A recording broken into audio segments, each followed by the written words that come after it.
Welcome to Buzzed and Baffled, the podcast where the wine flows, the stories twist, and the truth is always stranger than fiction. We laugh, we sip, and we dive into tales that leave us buzzing with questions and baffled by reality. But before we uncork the weirdness, a quick disclaimer. We're not experts, just curious storytellers with glasses in hand. All content within this podcast is our humble opinion. Some content may be dark, disturbing, or downright inappropriate, so listener discretion is advised. And remember, nothing pairs better with a wild story than a good pour, so let's get buzzed and baffled. We are here for a special episode. I mean, it's a regular episode, but we have some special guests. We do. Very special, I'd say. Yeah. Agreed. So in real time, this is August 30th, but we are going to pre-record this episode because what it's about is the 50th anniversary this year. And we are going to release this during the weekend right before it happens. So that's why we are doing this here with our very interested special guests who probably know more about this than we do. And I'm very excited to hear their commentary. I can't wait. They're going to correct you so hard. I know they do. Take it up with Wikipedia. Did you cite your sources on that? No, I never cite our sources. I'm really bad about that plagiarism. We do have a disclaimer that says this is for entertainment purposes only. Yeah. Nobody can sue us. We have my sister Kalina here. Hello, long-time listener. And friend Allie. Long-time hater. Yeah. If Buzzed and Baffled doesn't have any haters left, Kalina's dead. She's dead. And then we have Allie. Hi. They're joining us from Marquette for the big Labor Day festival. We're in Kyla's haunted basement. This is the basement. I'm a little It is nervous haunted. to be here. I'm a little nervous. It's not haunted. The lights are on. Yeah, it's fine. The It's not scene quite of the dark crime where I gave you a full... Yeah, that's where she interrogated me with the light and everything.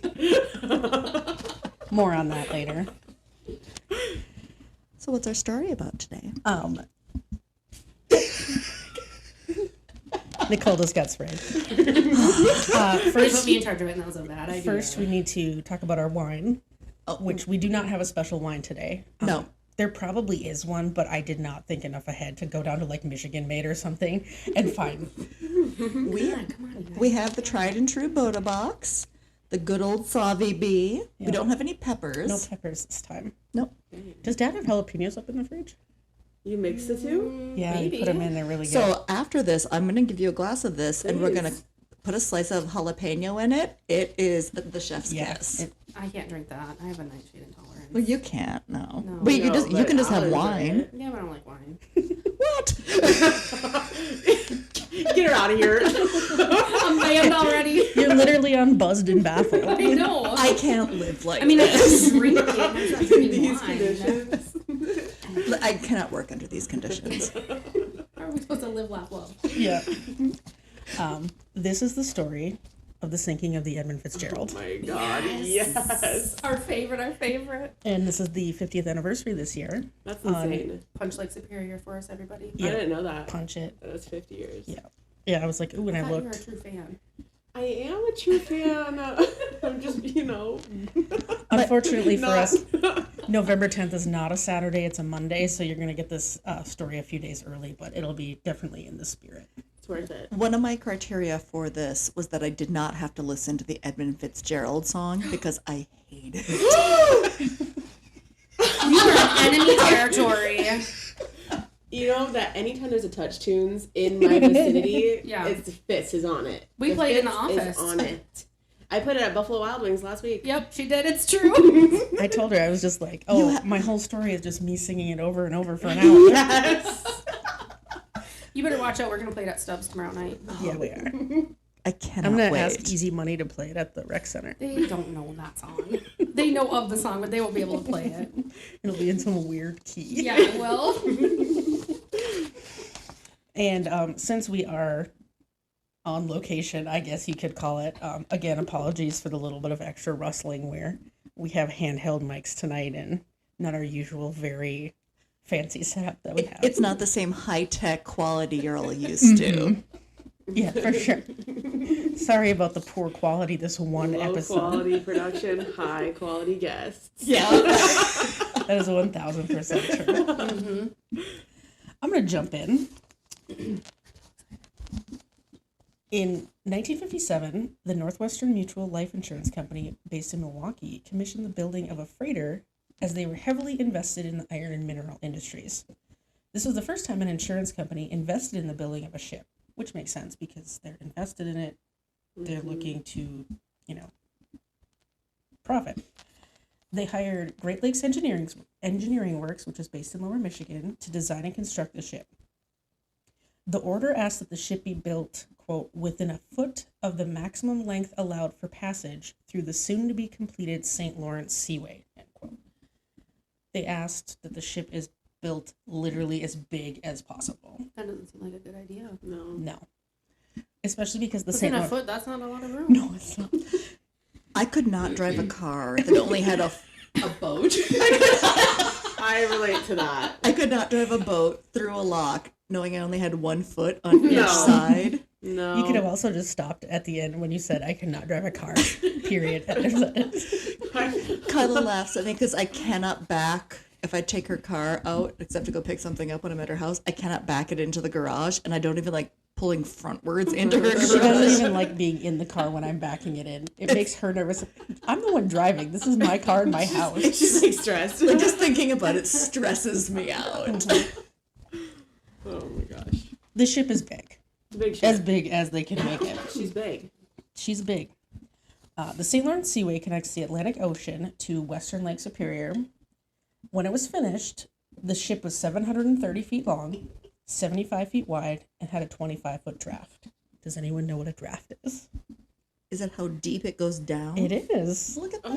Into the water, right? Nautical Holy Nicole smokes. over there. I knew Yes. what a Yeah, the amount that's... Nicole. I knew what a catamaran was, Kyle. Nice. We were driving back. She's like, oh, look at that catamaran. I'm like, bitch, you can't even, like, say the right word ever, and you're just picking out a catamaran on the lake? I'm a sleeper cell. You never know what you're going to get. The sleeper cell of useless boat information. Yeah, exactly. It had a capacity of 26,000 tons, which you know from the song. Yep. 26,000 tons more. Okay, I got a question. How big was the Titanic in comparison? I don't know. I didn't look. This is bigger, I think. I have no idea. No, I think the Titanic was bigger. Okay. Allie's going to be our on-site researcher. Yeah, While you we're- can take a while we're look. talking. And just chime back in. I'm just directing this podcast now. I don't know about Allie, but I know you two are both really good at math. How many pounds is 26,000 tons? Well, How a many- ton is 10,000. Nope. 1,000 pounds. Nope. I don't know how many pounds are in a ton, so you need to start by Isn't a telling me ton- that. A ton is 2,000 pounds. 2,000 pounds. And so how many tons is it? 26,000 tons. So it was... Give me a minute. It's coming. I feel like I'm in don't a know. beautiful mind right now. 52 tons? 1,000 pounds? 1,000 pounds. Oh, wow. You have the first number right. 52 million pounds. Okay. Really? Okay. You were a number. few orders of magnitude off, but you got there. You got to 52. I was so close. So I drew a blank. the There was no Titanic thought. was longer. Okay. Oh, At 883 feet. Okay. Okay, so about 150 feet longer. Okay. Mm-hmm. So it could not have made it through the locks. Could not No. have, no. Until 1959, the Edmund Fitzgerald was the longest ship on the Great Lakes. The SS Murray Bay was 1 foot longer when it was built. So they built that to like scrape the side of the St. Lawrence Seaway, apparently. Nice. even skid marks. Yeah, apparently they didn't learn anything from the Titanic scraping against the iceberg. Yeah. Yeah, because I'm thinking, like, what if boat starts to drift or something? I mean, it's literally water. Yeah. Yeah. Like, how much can you actually control something like that? Yeah. The ship was named after Edmund Fitzgerald, who was the president and CEO of the Northwestern Mutual Life Insurance Company. Despite his protests, he did not want it named after him. We knew that. Well, We just Good talked about news. that not that long ago. it turns out that he was very founded in not wanting to be named after. Yeah, he really fought, and the shareholders actually took a vote on it, and it was unanimous. I'd be so Could you imagine mad. just being like It's forced to going have up your there. name on a boat that you don't want? And I don't know why he didn't want it. I didn't look into it. I don't know. Maybe he was just A modest man. a modest man. It was relatively luxurious for a freighter because, you know, this is not a passenger ship. It had 2 guest staterooms with deep piled carpeting, tiled bathrooms, and draperies over the portholes. Wow. That's fancy. That's very That is much fancier than Bink's pontoon boat that he has With the marine paint. with the marine paint on the carpet. Nice. He's remodeled it. The insurance company often had guests travel on the ship, hence the staterooms. I'm sure they had investors and things. Yeah. Like, Could hey, you imagine being like, oh, we're going to go on the ship and it's like a freighter? Yeah. I'd be like, Yeah. what the fuck? Boat day. there was air conditioning, which actually extended the crew quarters, and that was not something that was typical. Well, that was very nice of them. Yeah. And the bridge, which is where the captain goes and steers everything, had a map room and state-of-the-art equipment. The christening and launch ceremony were held on June 7th, 1958, and was attended by over 15,000 people. Perhaps as an omen of what was to come, the launch was marked by misfortune. It took Elizabeth Fitzgerald, who was Edmund's wife, 3 tries to smash the traditional champagne Oh, bottle that's on the not bow. good. You're supposed to do it on one, Elizabeth. Should've just turned That's around jinxing then. right there. Then there was a 36-minute delay while the dock crew members tried to release the keel blocks to launch it in the water. So these people, first of all, she couldn't bust the champagne bottle. Now people are standing around where they're trying to wiggle these things out. And then when it finally gets into the water, because it's going in sideways, the ship created a wave that splashed spectators and hit the dock. I'm picturing them just like getting Yeah. So the ship's sliding in. He makes this huge tsunami, but eventually it goes upright and it looks like everything's fine. I would be so mad if I was sitting there and this whole debacle is going on, and then on top of it, you get You're soaked. drenched. Like you're on that log ride at Disneyland. God damn it. What if you're not even there to watch this? Like, you're just like a dock hand working. Yeah. And like you're on your lunch break and you just get Hey, drowned. man. I did not sign up for that. While the insurance company owned the ship, they did not operate it themselves. They hired Oglebay Norton Corporation to do the actual shipping. These are insurance people. They don't have maritime Sure. professionals to do it. Knowledge. So they They're not hire a manning company. the ship Yep. themselves. Yep. For 17 years, the ship carried taconite, which is rock containing iron, from mines in the northern Minnesota Iron Range to foundries in Detroit and Toledo. The ship was a beast and often broke her own records for both speed and weight of the cargo hauled. The round trip between Superior, Wisconsin and Detroit usually took about 5 days only. That's pretty when you fast. think That's about hauling ass. when you think about how Yes, far that that's is. And that big freighter too. That's like The carrying all trip, that they rock made that weight. trip an average of 47 times per year. Oh, I didn't know So that. just back and forth. Yeah. And I That's like almost once a week. yeah, I can't remember. Well, the Except for, shipping season I want to say is like March to I suppose you can't do it in the winter. December or something. Yeah. Yeah. Something like So that. yeah, Yeah. it's not a full year, but Okay. they're still. I mean, they're really just going back and forth, back and forth. Yeah. By November 1975, the Edmund Fitzgerald had made 748 round trips and traveled over 1 million I miles. didn't know that. She's That's been wild. pretty successful up to this point.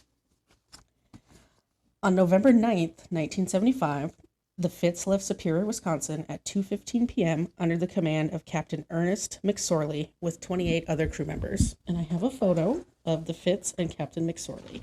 See, this might get me. Oh, she's gonna start crying already. Handsome gentleman.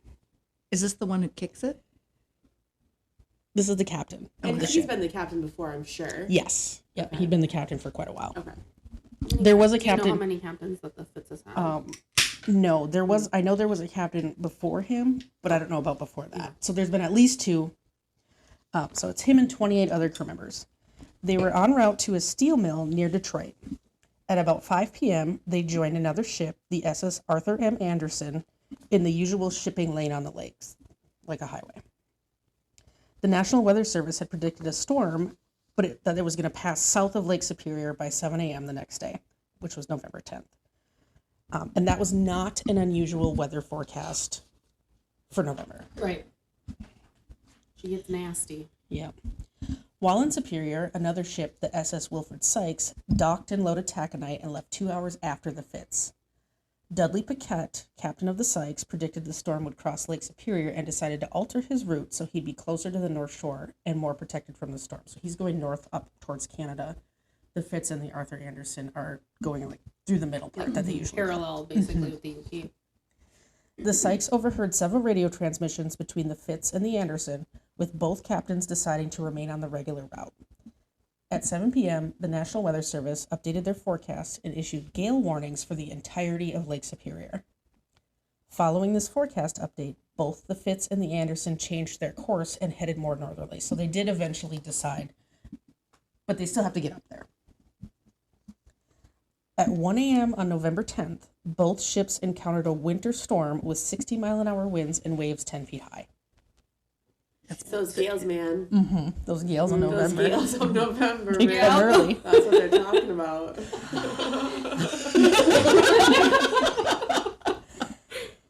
The captain of the Sykes recalled that Captain McSorley was on the radio saying he was going to try to get some shelter from Isle Royal and that he slowed the ship down due to the storm.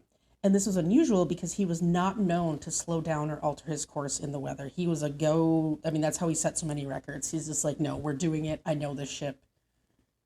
I'm not. So he was nervous. Yeah. Yeah.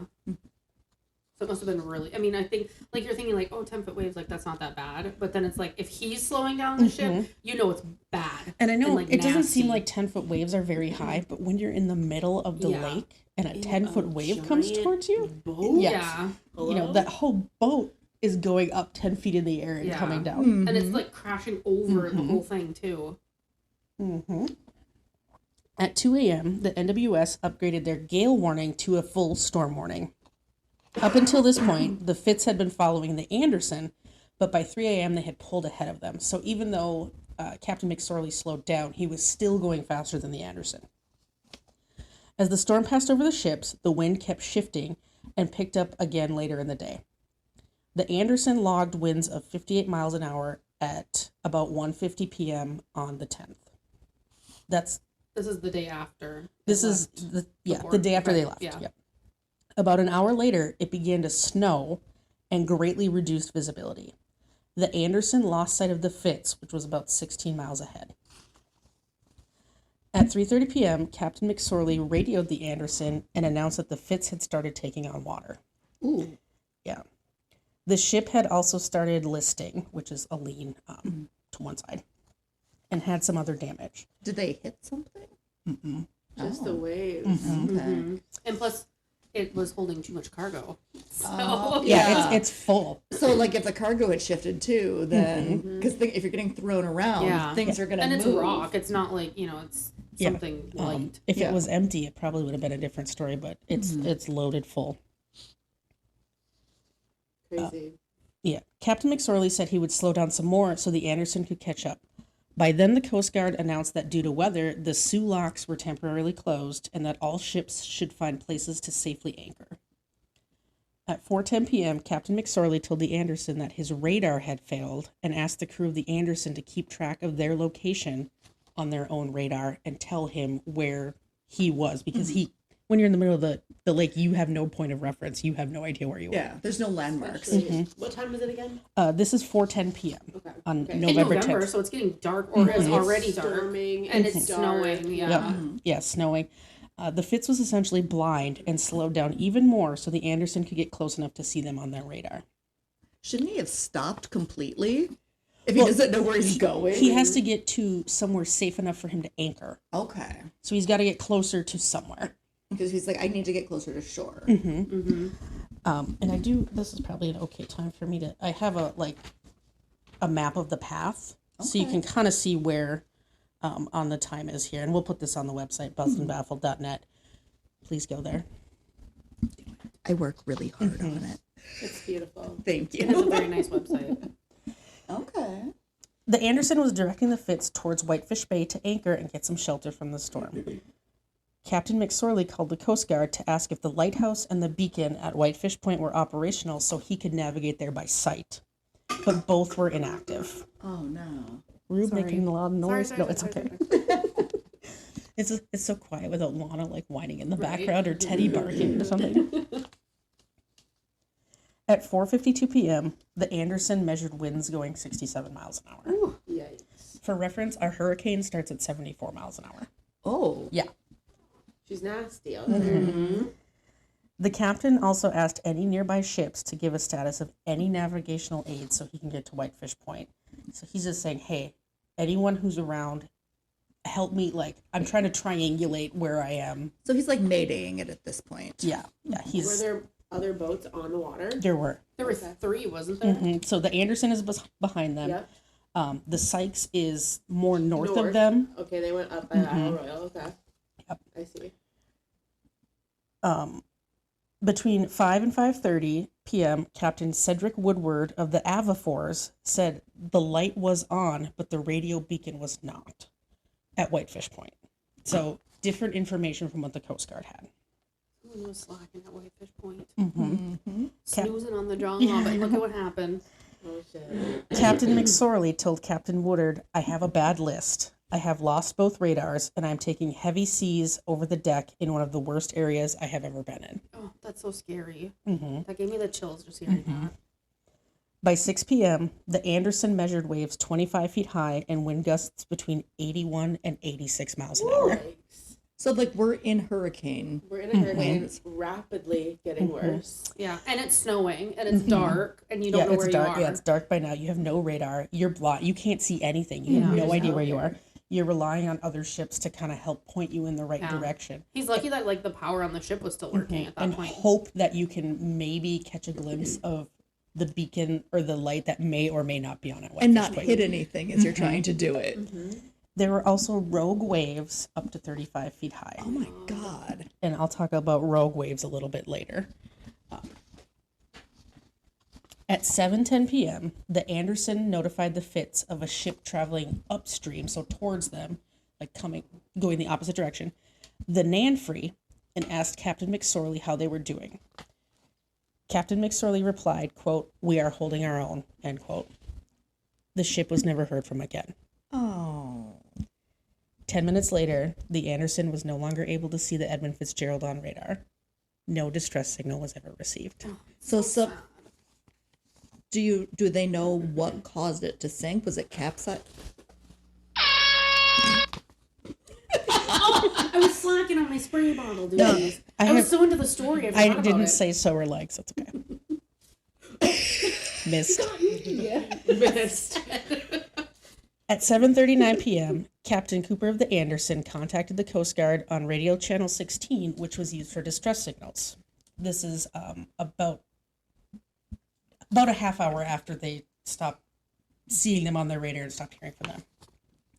The Coast Guard responded that they wanted to keep the radio channel open and were having communication issues, and to call them on channel 12 instead, which is not a distress emergency channel. Oh, it's not. Mm-mm. Oh. This is a regular, Oh, hey, how you doing channel. all right. Just checking in. Yeah. Hey, I might be going down. A little help over here, please. Anyone on channel 12?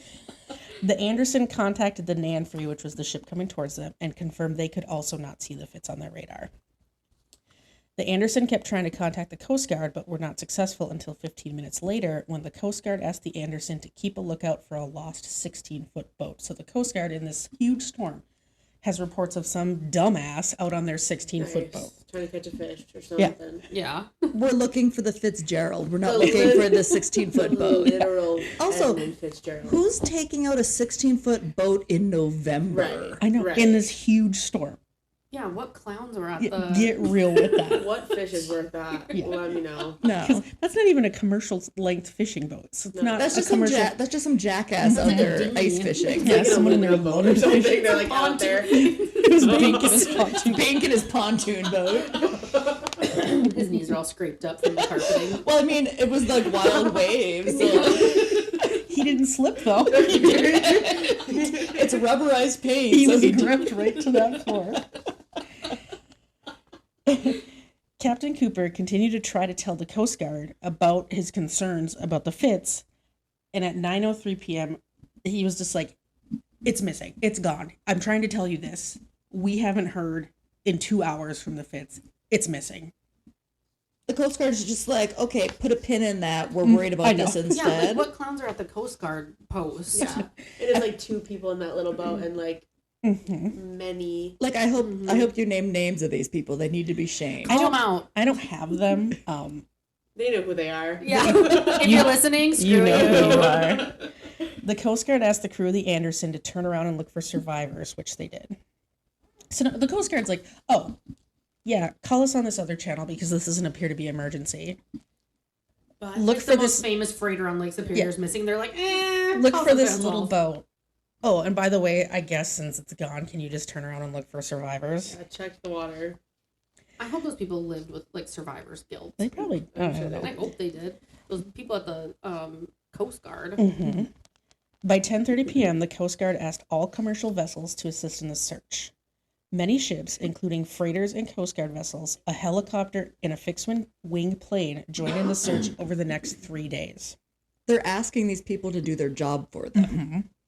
What is going on with this Coast Guard? I hope it was shut down after this. And Yeah, like that branch needs to be nixed. yeah. strangely, I know in maritime law, if you are called on by an agency like the Coast Guard to assist in a search, you are required to do it. Yeah. Oh, okay.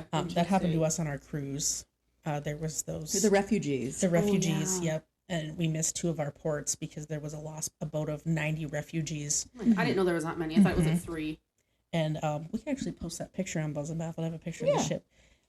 So we had to basically what our ship did was made a wind barrier for the Italian Coast Guard so they could help these refugees get on our boat. Interesting. That's cool. So it put us way off schedule and we Not missed cool our for the ports and refugees, stuff. But, like, cool to But see, yeah, I'm sure. the captain said, we didn't have a choice. We have to do this. didn't It's know the that. law. Yeah. Well, yeah, because 91 people could just die in that boat. So. Yeah, and I mean, it sucked that we missed 2 ports, but also 91 people did not die. Yeah. What we're saying is Kylie did not go and ask to speak to the manager after that. Well, she told me that story, and I was like, are you gonna get money back? And she was like, well, no, we missed our ports, but she was like, they gave us all like free drinks and stuff, and I was like, okay, at least you got something out They of gave it. us, they gave us our port fees back and stuff, and they did compensate us a little bit, Yeah. but they're also like, there's Okay, but literally also, nothing like- we can do about it. What good is the Coast Guard if they're just like, ring a ding ding, hey, can you guys go like rescue these people for us? Like, isn't that what you're trained for? That's your job. Why are we paying you? Exactly. The Canadian Coast Guard also assisted providing search aircraft and set up a beach patrol to monitor the eastern shore of Lake Superior. All that was recovered was debris, lifeboats, and rafts. Oh, that's sad. On the day of the wreck, there were 29 crew members on the Edmund Fitzgerald. The captain, the first, second, and third mates, 5 engineers, 3 oilers who keep the engines and the machinery oiled, a cook, a wiper, and that's a person who keeps the engines clean, 2 maintenance men, 3 watchmen, 3 deckhands, 3 wheelsmen who actually steer the ship, 2 porters, a cadet, and a steward. Most of the crew were from Wisconsin or Ohio and ranged in age from a 20-year-old watchman to 63-year-old Captain McSorley. One crew member, Ransom E. Cundy, was born in Houghton in April 1922. He grew up in Lake Linden and graduated from Lake Linden High School in 1941. Oh, shout out. He was a Marine and survived the Battle of Iwo Jima. Oh, wow. Yeah. He later moved to Superior, Wisconsin, and that's how he got with the ship. 4 days later, a Navy aircraft found the location of the wreckage using a magnetic field anomaly detector. Very Oak Island of them. Yes. The site was about 15 miles west of Dead Man's Cove in Ontario, 8 miles northwest of Pancake Bay Provincial Park in Ontario, and 17 miles from the entrance of Whitefish Bay. The ship was found in 530 feet of water and had broken into 2 pieces, which ended up 170 feet apart on the bottom of Lake Superior. Oh, I didn't know that. So looking back at the map here, you can kind of see. Like snapped in half like the Titanic. Mm-hmm. Yeah, they almost made it. They were so close. They were They were 17 miles from where they We're needed to very, be. very close. Over the next 30 years, many surveys, studies, and dives were done at the wreckage. One dive found the remains of a crew member in coveralls and a life vest, indicating that the crew was likely aware of the impending sinking of the ship. That's so sad. I mean, yeah, I would have been thinking about Yeah, like it. knowing that Yeah. there's nothing I can do. This is just what's But just happening. like to find, that's terrible. In 1995, a special dive was conducted to retrieve the ship's bell and replace it with a replica engraved with the names of the 29 crew members. The bell that was taken from the ship is under the care and custody of the Great Lakes Shipwreck Historical Society. You want to do a shout out? Yeah, shout out. That's actually a really cool museum. Allie and I and my husband Anthony went this spring. The bell is And we saw the bell. We have a picture with it. I can send it over. So Yeah, you we can can put it put it on the on the website. Put it on the website. It's beautiful. It's not as big as you would think it is, but it was really cool. And they had also like other shipwrecks because apparently Whitefish Bay Point has over 200 Yeah. shipwrecks Mhm. in the It's bay. wild. Lake Superior has a lot of shipwrecks. Yeah, but just like in that particular area too.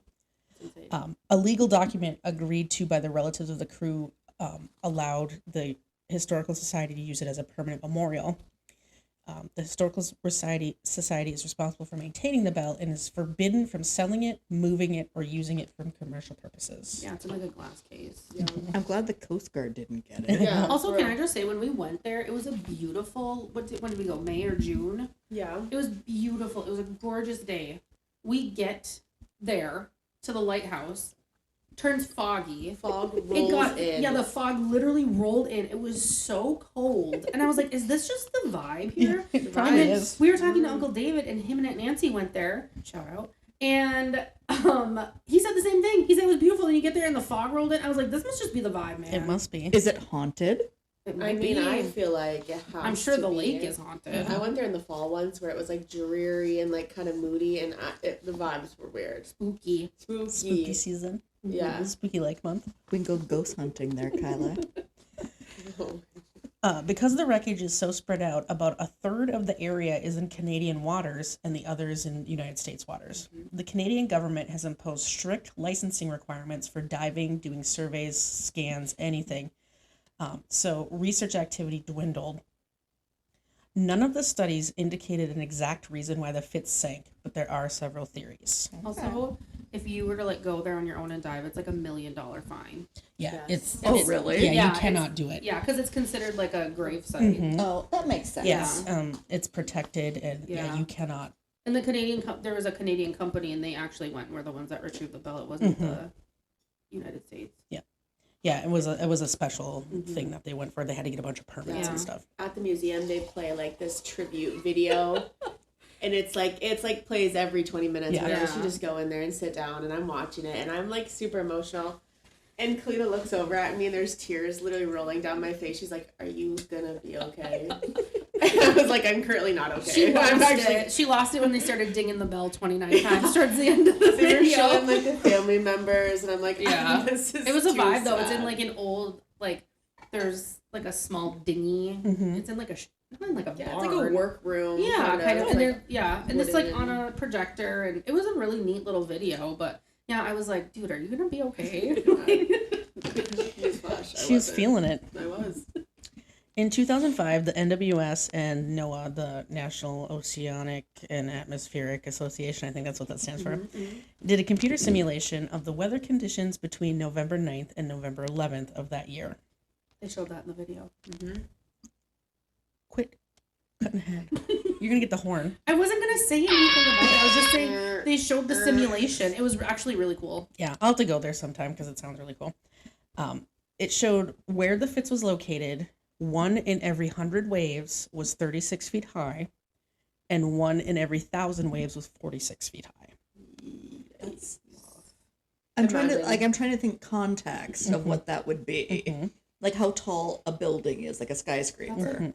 The height of this house. Yeah.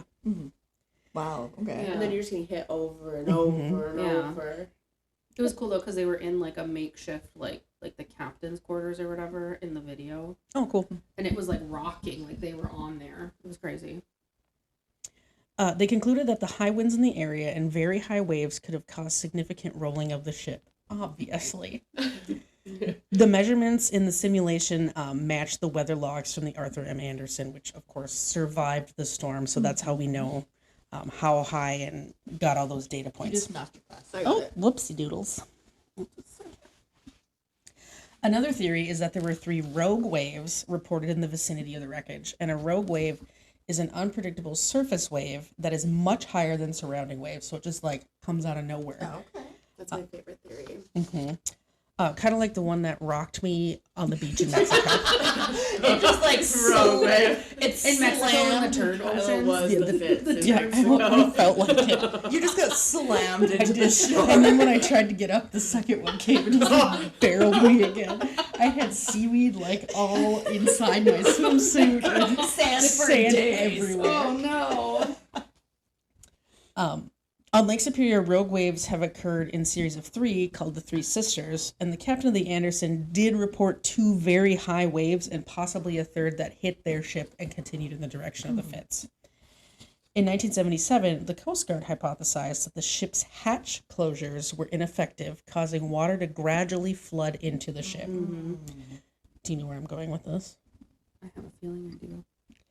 Many people, including crew member families, a retired Coast Guard vice admiral, and the Lake Carriers Association, which is like the trade group for freighters and whatnot, and even Captain Paquette of the SS William Sykes, who was out there at the time, dismissed this possibility, arguing that the Fitz used hatch covers with an advanced design, had never caused a loss of a vessel in over 40 years of being used.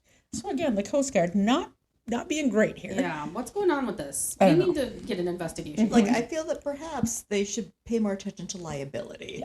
It was also the 70s, man. Yeah. You know, Safety- things were a little loosey-goosey back then. Safety precautions were a little The Lake Carriers Association believed the Fitz hit a reef in the time when the navigation aids near Whitefish Point were unavailable. Is there reefs in Lake Superior? There are. Oh, okay. Not like coral reefs, Right. but later dives took photos of the ship, and there were no evidence of reef damage, so no ripping open of the hull or anything. There was also thoughts that the boat was weakened from being so heavily loaded, and the waves caused a stress fracture in the hull. That would make sense. Could have been possible. Yeah. In addition to the wreckage theories, several possible contributing factors have been identified. The National Transportation Safety Board studied data and concluded that the National Weather Service inaccurately predicted how high the waves would be on November 10th. There were also inaccurate navigational charts on the Fitz, with the reef being 1 mile further east on the United States charts versus the Canadian charts. Sounds like a lot of excuses going on here, not a lot of actual investigating. For that, the NTSB concluded that the U.S. chart did not adequately list the reef as a hazard. Shocker. A lot of shady I stuff guess going on. it's a good thing that they're also cutting back the National Weather Service right now. Oh, for sure, yeah. That's what Yeah, this will never happen again, you know. The cargo hold of the Fitz was all one compartment. There were no bulkheads separating it into chambers. That seems maybe not the best design choice. Maybe not. So all hollow throughout the bottom. Shippers were accused of valuing cargo space and shipping income over safety, because if you have bulkheads, that's fewer square footage of cargo you can put in there. Is this why that guy didn't want the boat named after him? It could be, maybe he knew. The NTSB later recommended that all Great Lakes ships have watertight subdivisions in their cargo holds. Lack of instrumentation may have been a contributing factor, as the Fitz did not have a tool to measure lake depth and instead relied on manual hand lines. I'm sorry. How Yeah. does that work? All of that high tech and everything. I mean, and so the- high tech for the 70s. yeah, but it seems like that seemed like a given to have that. Because when you say manual hand lines, what I'm picturing is the guy like holds his hand up and like guesses like how I'm measuring how deep I need to cut something. But, so what's happening is there's a guy out on the edge of the ship, and he's putting something down to the bottom of the lake to While measure it's how deep it going? is manually, like with a rope. Oh, that's worse than what I thought. That's a Instead long of ass having rope because that lake is deep. instead of having a fathom measuring tool, which most other freighters at the time had, kind of like a sonar thing. Imagine having that job. That would suck. That would suck so hard. They were in like 500 feet water. And lastly, complacency was also brought up as a possible factor because Captain McSorley may not have kept up on routine maintenance and was known to push his ships even in bad weather. But yeah. He wasn't stopping. He wasn't No, slowing he down. And he wasn't. wasn't going north. He wanted to make that record. Even though the ship sank in Canadian waters, it sailed under a U.S. flag and was subject to U.S. Admiralty laws. Lawsuits for several $1 million were filed by the widows of the crew against both the insurance company that owned the ship and the shipping company that operated it. Good. Yeah. Ogilvy Norton was the company that operated it, filed a petition to limit their liability to $817,910 to keep the lawsuits in line with previous suits that had been filed No, that's not for how that similar works. incidences. Oh my god. Just like an insurance company. Mm-hmm. They issued payment in advance of the official findings being released on the condition of confidentiality. So they basically did a settlement. We're like, keep your mouth shut. They said, and we'll give you this money. we're going to give you this money, but we're doing it now before you know how liable I really am. Yeah, before you know what Yeah. actually happened. And think about it, because these widows need to pay their bills. Like, they have to raise their families. And so if I can have $10,000 now, that's better than maybe getting nothing later. Yeah, and I'm sure, I think they got, the crew got paid pretty well. It's a dangerous job, and you're gone, 9 months out of the year, whatever it is.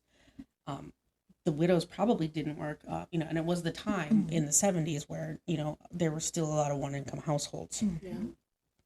One journalist thought that because the Coast Guard didn't really blame the shipping company or the captain, the shipping company was saved from paying very expensive liability judgments. Do you think there's a possibility that there were some kickbacks happening in this There scenario? may have been. Following the wreck, shipping practices on the Great Lakes have changed. There were 15 recommendations issued, everything from required use of depth finders to improved navigational charts to revised prediction methods for wave heights. Everything was changed. That you have to have this, you have to do this. I mean, even up to the National Weather Service, who really didn't do anything. They just ill predicted the weather. It's not like they were like, hey, it's going to be sunny, and when it was actually going to storm and become like a hurricane on the lake. Joe Warren, a deckhand on the Arthur M. Anderson, later said that the storm that sank the Fitz changed the way things were done. Oh, absolutely. I believe that. Well, yeah, 29 people died. And that is the sinking of the Edmund Fitzgerald. I would like to note that Allie made it through without crying. I did. Not even a tear. If you start playing the song, I bet she will.